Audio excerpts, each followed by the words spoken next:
Graça e paz, irmãos. Sejam bem-vindos a mais um EBD do Guarabu. Nós estamos hoje na nossa terceira lição, com o título "O que é uma seita?". Na nossa primeira lição, nós vimos sobre a religiosidade humana, nós estudamos o que é religião. Semana passada nós vimos a revelação, religião ou revelação. Na religião, o homem tenta chegar a Deus. Na revelação, Deus se achega ao homem. Esse é o resumo das nossas duas primeiras lições. E hoje a gente vai estudar um pouco sobre o que é uma seita. Eu queria que você abrisse lá a sua Bíblia em Judas. Judas só tem um capítulo. Então, Judas versículo 3, para a gente ler juntos. Judas 3 diz assim: Amados, quando eu me empenhava para escrever-lhes a respeito da salvação que temos em comum, senti que era necessário corresponder-me com vocês, para exortá-los a lutar pela fé que uma vez por todas foi entregue aos santos. Vamos orar. Senhor, nós queremos te agradecer por mais essa noite, por mais esse momento de EBD, esse momento que a palavra chega para cada um dos meus irmãos. Que essa palavra possa ser útil, que ela possa ensinar, que ela possa admoestar, e que nós possamos discutir isso juntos, e que nós possamos construir esse pensamento baseados em Ti e na Tua palavra. Em nome de Jesus, amém. Então, pessoal, se a gente for olhar na Bíblia, principalmente no Novo Testamento, depois que Cristo ele vem e ele morre por nós, acontece algo muito interessante. Sempre vão existir pessoas que vão começar a querer combater o cristianismo. Então vão se levantar pessoas com novas ideias, novas doutrinas, querendo distorcer o que se era ensinado com relação ao Evangelho. Então, para nós, é muito importante que a gente estude as seitas, as heresias, para que a gente possa entender que essas pessoas, elas tentam corromper o Evangelho. Então, primeiro a gente precisa entender o que é uma seita e o que é uma heresia. Você aí em casa, você sabe o que é uma seita e o que é uma heresia? Como diferenciar cada uma delas? A nossa revista ela vai nos dar algumas respostas. O termo seita, ele vem do latim secta, que significa partido, facção, escolha filosófica. Já a palavra heresia é praticamente a transliteração de aireses, que significa opinião, escolha, escola de pensamento, doutrina religiosa, teoria que nega ou contraria a doutrina estabelecida por um grupo. Então veja, a heresia é tudo aquilo que é dito, tudo aquilo que é praticado, que é falado, que vai de encontro para nós, como cristãos, de encontro com o nosso cristianismo. E uma seita é uma religião ou um grupo, um partido que se junta ao redor daquela heresia. Ficou meio confuso? Vamos esclarecer melhor. Primeiro, as heresias são ideias adulteradas ou doutrinas espúrias, falsas e legítimas. Então, tudo aquilo que vai de encontro ao que a Bíblia fala, para nós é considerado uma heresia.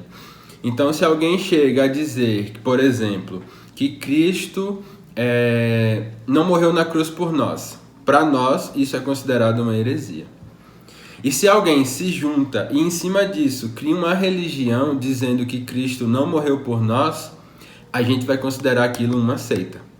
Então, essas são duas definições e um exemplo que acaba por clarificar na nossa mente. A própria revista vai falar assim, que resumindo, uma seita é uma heresia organizada. Então é isso, né? A gente pegar uma heresia, se organizar e criar uma seita. Então, para formar uma religião, precisa de mais coisas, né? Então, a seita ela pode ser o início para se criar uma nova religião. Existem religiões, como a gente vai ver mais para frente nas outras lições, com outros professores, que elas foram criadas em cima de heresias também. Então, sem necessariamente, por exemplo, passar pelo caminho de se criou a heresia, virou uma seita e depois uma religião. Pode-se criar uma heresia e dela já se formar uma religião. Então é preciso ter cuidado, porque a Bíblia, não lembro se eu falei na lição 2, mas se eu não falei, eu vou falar novamente, a Bíblia ela tem contextos, né? Ela tem camadas. Então existe o versículo isolado, e aquele versículo está dentro de um capítulo, que está dentro de um livro, que está dentro do Antigo ou do Novo Testamento, que está dentro da Bíblia. Então esses níveis, quando a gente pega um texto para interpretar, a gente precisa interpretá-lo, estudá-lo para interpretá-lo da melhor maneira possível. Não é possível, né, pegar textos isolados e a partir deles querer criar uma doutrina ou uma religião. Isso pode nos levar, como nós estamos falando aqui, a criar uma heresia ou até mesmo uma seita. Então, quais são as características de uma seita?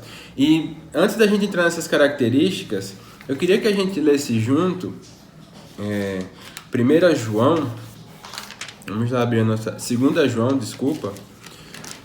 João, ele foi um dos caras que mais combateu seitas, né? O João, ele vai, por exemplo, quando ele escreve o livro dele, de João, ele está combatendo os gnósticos, desculpa. Né? Um grupo religioso que acreditava, né, os meus jovens, eles já me ouviram falar muito sobre os gnósticos. Os gnósticos, eles acreditavam que, né, o corpo, ele era como é que eu posso colocar a palavra? O corpo era um lugar, um receptáculo, e é isso, né? O corpo era algo que era material e que fazia mal. Então, para eles, Jesus Cristo, por exemplo, não poderia ter vindo como humano, porque o corpo é desprezível. Tudo que está relacionado ao corpo está relacionado ao pecado para eles. Então, João combate muito, né, os gnósticos no seu primeiro livro, no seu evangelho. E aqui em 2 João, se a gente falar em 2 João, versículo 7, porque 2 João também só tem um capítulo, diz assim: porque muitos enganadores têm saído do mundo afora, os quais não confessam que Jesus Cristo veio em carne. Este é o enganador e o anticristo. Tenham cuidado para que não percam aquilo que temos realizado com esforço, mas recebam plena recompensa. Então veja, João está combatendo uma heresia, que mais tarde a gente pode chamar de uma seita, porque é um grupo de gnósticos que se juntam para falar sobre isso, e eles começaram a se infiltrar dentro da igreja. Então isso é muito importante, que nós como igreja, nós entendamos que se a gente não combate essas heresias logo no início, elas podem se tornar algo muito maior. Se a gente for também para Apocalipse, né, e é o livro que os jovens estão estudando agora na EBD, se nós formos para Apocalipse capítulo 2, capítulo 2, ele vai falar sobre, João, né? João que escreve o Apocalipse também, e ele envia cartas, né, a algumas igrejas. E aí, acho que a igreja de Esmirna, eu não estou encontrando agora, é a carta a Éfeso. Ele vai falar aqui: mas você tem a seu favor, Apocalipse 2, versículo 6, mas você tem a seu favor o fato de que odeia as obras dos nicolaítas, as quais também odeio. Os nicolaítas são uma seita herética, não existe muita informação sobre eles, sobre os nicolaítas, mas o que se pode dizer sobre eles é que eles participavam da idolatria, da imoralidade sexual.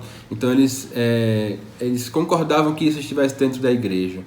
E aí a gente vê aqui na carta à igreja de Éfeso, né, o próprio João elogiando a igreja, né, que no caso é Deus, né, é Jesus que escreve o anjo da igreja em Apocalipse. Então é o próprio Jesus elogiando a igreja, dizendo que eles combateram uma seita herética, né? Seria até redundante, né? Porque se a seita ela é formada por heresia, não precisa dizer que é uma seita herética. Combatendo uma heresia, combatendo uma seita, que são os nicolaítas. Então é tudo isso para vocês entenderem como é importante a igreja estar firmada nos seus princípios, para que ela não caia em heresias, nem acabe dentro da igreja acabando se separando e formando uma seita. E aí a gente entra um pouco aqui agora nas características de uma seita. Então a revista fala que para identificar uma seita, basta verificar se ela está fundamentada em heresias. Então o que é que elas fazem? Elas criam novas verdades. a princípios equivocados, adicionados ou subtraídos em uma seita. E isso em relação à palavra de Deus. Isso é muito importante a gente frisar. Tudo que a gente fala aqui é relacionado com a palavra de Deus. Um desses princípios diz que a salvação em que o homem é aquele que a desenvolve na própria vida, ou seja, que o homem consegue se salvar, que durante a sua vida ele consegue obter a salvação. E a gente sabe que não é isso.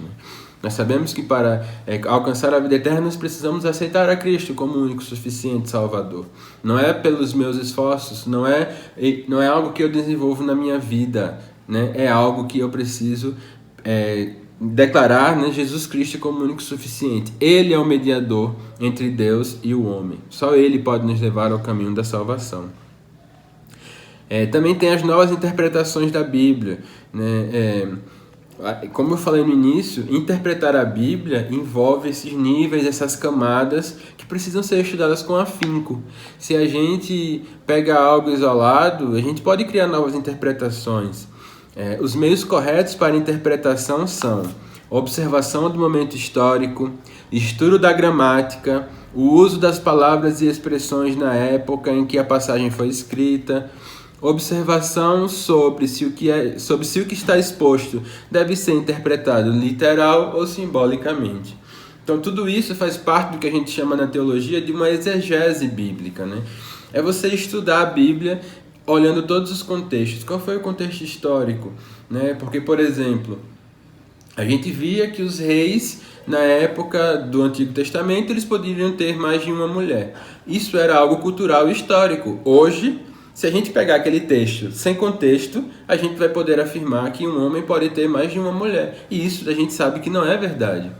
Então a gente precisa analisar todo o contexto histórico, toda a parte gramatical, aquele versículo que diz, cingindo os vossos lombos, com todo entendimento. O que significava cingir naquela época? O cingir era porque o povo usava aquelas roupas muito compridas, e eles precisavam amarrar a roupa e jogar aqui, cingir, para poder correr. Então, quando o versículo fala sobre isso, para que a gente, quando for correr a maratona da vida, para ganhar entendimento, a gente possa fazer isso com mais liberdade. Então, toda essa parte gramatical, histórica, precisa ser estudada com muito cuidado, com muito carinho, porque senão a gente vai acabar gerando heresias que podem virar seitas. Outra coisa que a gente precisa tomar cuidado são fontes que não são bíblicas. Nós sabemos que existem livros, a nossa Bíblia é formada por 66 livros, não é isso?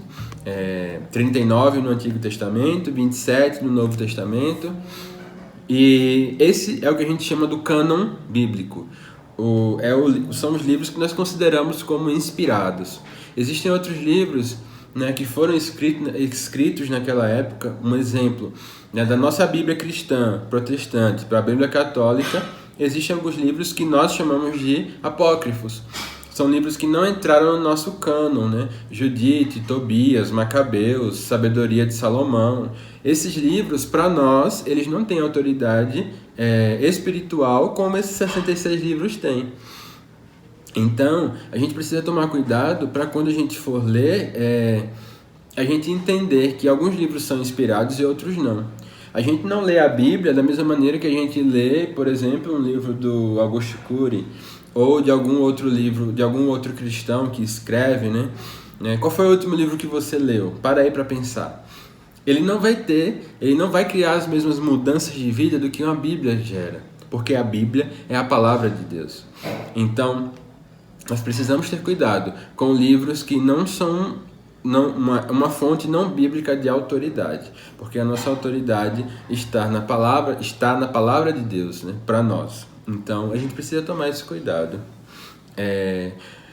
Um outro problema da seita que a revista vai falar é sobre outro Jesus. Vamos abrir em 2 Coríntios 11, de 3 a 4. 2 Coríntios 11, de 3 a 4, que diz assim: Temo que, assim como a serpente com a sua astúcia enganou Eva, assim também a mente de vocês seja corrompida e se afaste da simplicidade e pureza devidas a Cristo. Pois, se vem alguém que prega outro Jesus, diferente daquele que nós pregamos, ou se vocês aceitam um espírito diferente daquele que já receberam, ou um evangelho diferente do que já aceitaram, vocês toleram isso muito bem. Então a gente precisa tomar cuidado com isso, né? Jesus não é o centro da vida e da adoração nas seitas. Geralmente as seitas diminuem a divindade e senhorio de Cristo, tirando-lhes a divindade. Há politeístas, que acreditam em mais de um Deus, os panteístas, que identificam o universo com Deus, e existem também os que consideram a divindade de Jesus, mas não como suficiente e único caminho para Deus. Então, essa é uma outra característica das seitas. Existem também as falsas profecias, que dizem que as verdades sobre céu e inferno nas seitas dependem, na maioria das vezes, das visões que seus fundadores tiveram ou continuam tendo. É comum a ausência da graça de Deus e a desconsideração de seus juízos sobre os pecadores. E por último, o exclusivismo. Dizem que são os únicos certos. Lembrando que para nós, Jesus Cristo é o único caminho. Bem, nós terminamos de ver agora as características de uma seita. Agora nós vamos ver o perfil de uma seita. Primeiro o perfil dos líderes e depois o perfil desses adeptos. Então, é frequente que esses líderes de seitas, eles digam que receberam uma revelação especial de Deus, né? E é importante a gente lembrar, né? É por isso que a gente estudou a revelação de Deus na segunda unidade, né? Na segunda lição. Para a gente entender quais são as maneiras que Deus se revela, para a gente não ter dúvidas com relação a isso. Para quando a gente falar assim, a gente perceber alguém falando, eu recebi uma revelação especial de Deus. Mas qual foi o seu tipo de revelação? Né? Me conte sua experiência, para a gente poder entender melhor. É sempre interessante que a gente duvide de algumas coisas, né? Claro que a gente não vai ser cético o tempo todo, mas a gente precisa duvidar de algumas coisas. Ele também vai reivindicar que é a encarnação de uma deidade, né? De um anjo ou do mensageiro especial. Essas coisas acontecem. Reivindica ter sido designado por Deus para uma missão extraordinária, ou ter habilidades especiais, ou está quase sempre acima da repreensão e não pode ser negado nem contradito. Isso é interessante. Essas pessoas que vão achar que elas estão em um nível superior, né, em um patamar diferente e que nós devemos obrigações a elas. Nós sabemos que no reino de Cristo todos nós somos iguais, né? Claro que nós temos as nossas lideranças a quem nós devemos obediência, mas uma pessoa que se coloca num nível muito acima, existe algo estranho ali. Então nós precisamos sempre ter esse cuidado, esse zelo em entender que nós somos um corpo. E se aquela pessoa quer sempre ser o cabeça, né? O nosso cabeça é Cristo. Então a gente precisa duvidar de algumas coisas. Já os adeptos, né? Os adeptos, a revista vai falar algo muito interessante. Ele fala que qualquer pessoa ela pode ser convencida a participar de uma seita. Não importa a sua classe social, sua cor, a raça, a sua idade. E algo que ele me chama a atenção e que isso é muito importante, pessoas que se desencantaram com sua religião, elas estão mais propensas a procurar numa seita alguma resposta. Então existem pessoas que chegam no cristianismo e não encontram a resposta que ela queria, né? Porque às vezes a gente vai procurando algo que a gente quer ouvir e não o que o cristianismo vai dizer realmente. E aí se decepciona e com isso, né, gera uma expectativa e vai procurar em outro lugar. E aí aquela seita não tem um fundamento, não tem algo, né, previamente formado, te dá aquela resposta que você gostaria de ouvir. E aí ali você vai ficando, quando você vê, você já foi, né? Então, e não só com a religião, né? Tem gente que se desilude também com a sociedade, pessoas que estão emocionalmente carentes e encontram um grupo de amigos ali, encontram apoio, um suporte financeiro, um suporte social, e ali elas ficam. Então, a gente precisa, né, além de pregar o evangelho, ser também esse lugar que as pessoas se sentem bem socialmente, se sentem bem para falar, para se abrir, para ter relacionamentos. Mas o mais importante, a gente nunca pode deixar de pregar o evangelho. Essa é uma verdade inegociável. Isso é fato. Nós não podemos negociar o ensino do verdadeiro evangelho. Não é porque as coisas no mundo estão ficando, né, mais liberais que a gente vai se amoldar ao mundo. Isso é se amoldar, e a gente não pode se amoldar ao mundo. A gente precisa seguir o evangelho. Isso é muito importante. E aí também a revista fala algo assim, né, que porque as pessoas se mantêm na seita. E aí, uma vez que ela se sente bem naquele grupo, ela vai se manter ali por dependência ou por isolamento. O que é isso?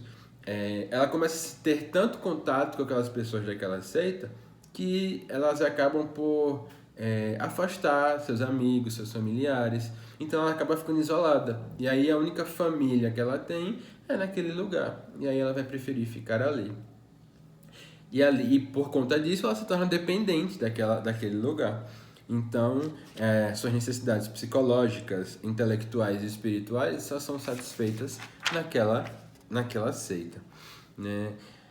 Elas também podem ficar ali por obrigação, por culpa, às vezes até por ameaça, né? Se houver abandono, haverá retaliação, né? Por culpa é que se ela sair, ela vai trair o líder e, consequentemente, ela vai estar traindo a Deus. Então, né, é um jogo mental que às vezes é feito para que as pessoas se mantenham. Mas é preciso, irmãos, diante de tudo isso, nós já estamos nos encaminhando para o final dessa lição, nós precisamos ter discernimento. Vamos abrir em Mateus 7, de 15 a 22. Abra sua Bíblia comigo. Mateus é o primeiro livro do Novo Testamento que fala sobre os falsos profetas, esse texto. Fala assim, do 15 ao 20, desculpa. Cuidado com os falsos profetas que se apresentam a vocês disfarçados de ovelhas, mas por dentro são lobos vorazes. Pelos seus frutos vocês os conhecerão. Por acaso se colhem uvas de espinheiros ou figos de ervas daninhas? Assim, toda árvore boa produz frutos bons, porém a árvore má produz frutos maus. A árvore boa não pode produzir frutos maus, e a árvore má não pode produzir frutos bons.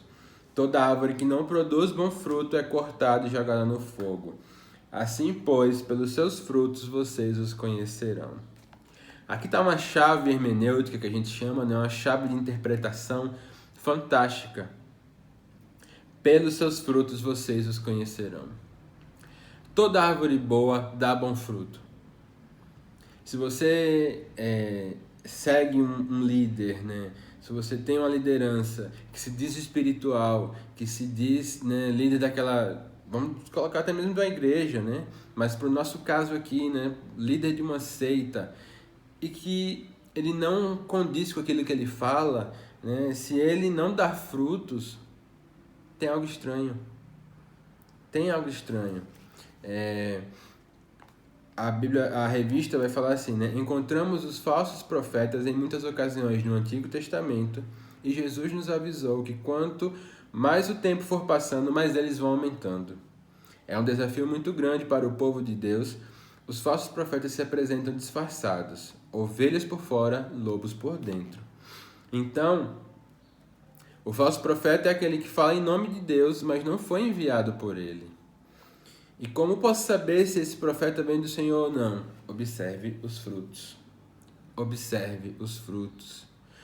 Observe se Jesus é pregado como Salvador e como Senhor.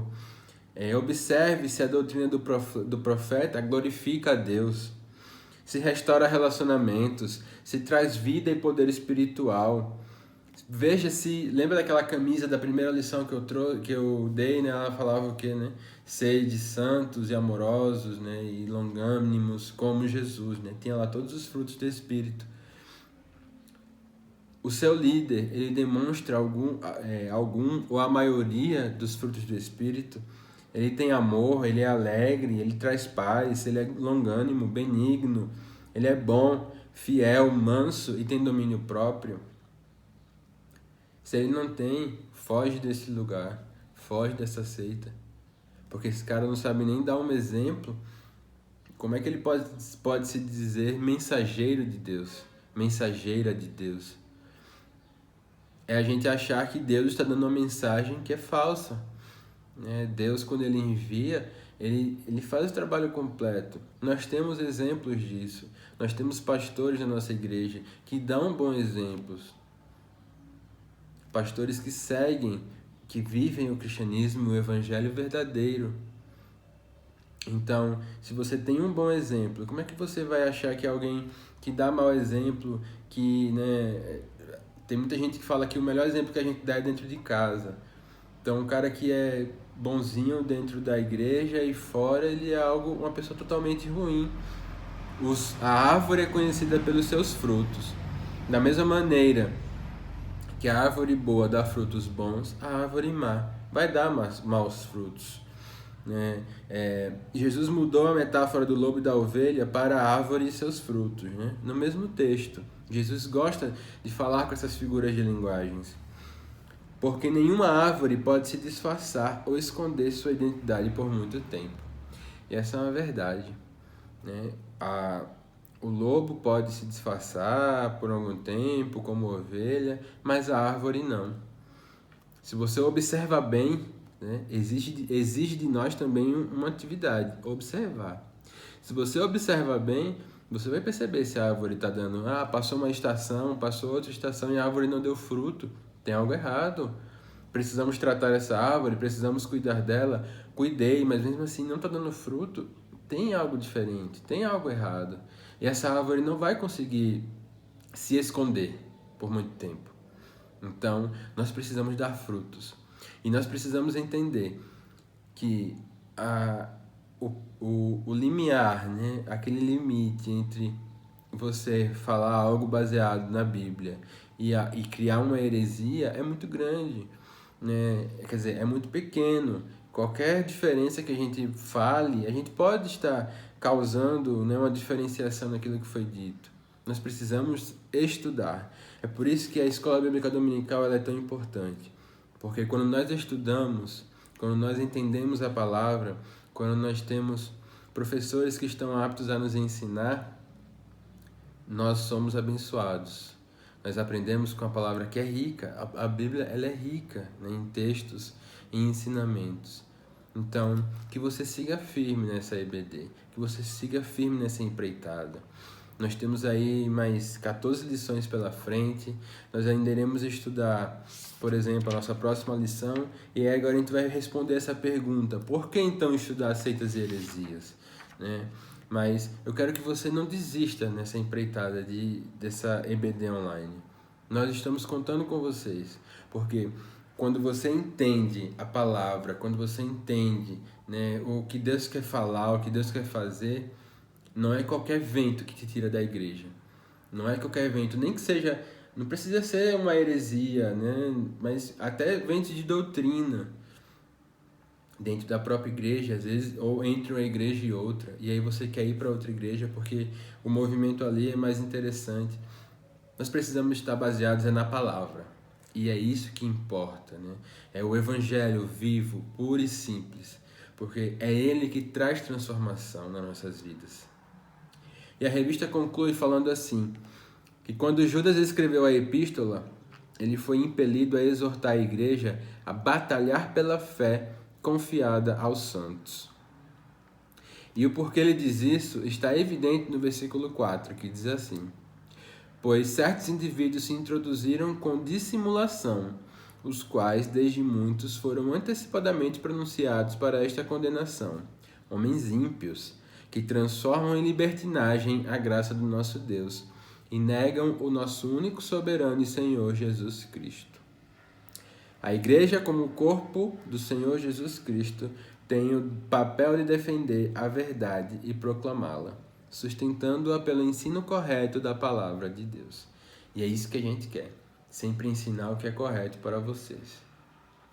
Que Deus te abençoe, que essa tenha sido mais uma palavra que possa ter tocado no seu coração e que ela possa te impelir, que ela possa te dar forças para você seguir fazendo o que é certo, sempre baseado na palavra de Deus. Vamos orar mais uma vez para a gente terminar a nossa EBD? Pai, a Tua palavra foi lida, a lição foi ensinada e nós cremos, Pai, que essa lição ela fala sobre Ti também. Nós sabemos que ela ensina o que é seita, o que é uma heresia, mas quando a gente estuda o que é seita e heresia, nós estudamos como modelo a Tua palavra. Então nós falamos de Ti aqui nesse momento. Nos ensina, Pai, a ter esse padrão que é a Bíblia, que é a Tua vida, Pai, como o maior exemplo. Que a gente não se desvie nem para a direita nem para a esquerda, mas que o nosso alvo seja sempre Cristo, o autor e consumador da nossa fé. Dai-nos, Pai, uma semana que se inicia na Tua presença. Que o Senhor nos abençoe e nos guarde. Abençoa cada família, Pai, cada um que está ouvindo esta palavra. Em nome de Jesus, amém. Até a próxima, Deus te abençoe.